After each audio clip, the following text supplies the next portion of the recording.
આટલા 1000 કિલો નકલી ચીઝ ઝડપાઈ, આટલા 1000 કિલો નકલી ઘી ઝડપાયું. જેને કોઈ એથિક્સ નથી એવા માણસોને બહુ મોટી એક લાલચ થાય છે કે હું આનાથી બહુ મોટો પ્રોફિટ કરી લઈશ.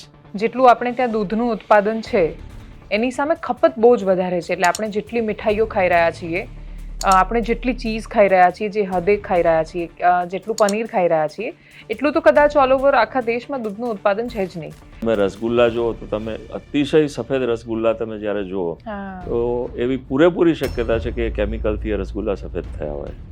એ એક હાઇડ્રો કરીને એક વસ્તુ જે છે બેઝિકલી એ બ્લીચિંગ કેમિકલ છે, બ્લીચિંગ પાવડર છે. એટલે કપડાં સફેદ કરવા, તમારો શર્ટ જેનાથી સફેદ થાય છે એનાથી તમે માવો સફેદ કરી નાખો. લોકો યુઝ કરતા હોય છે.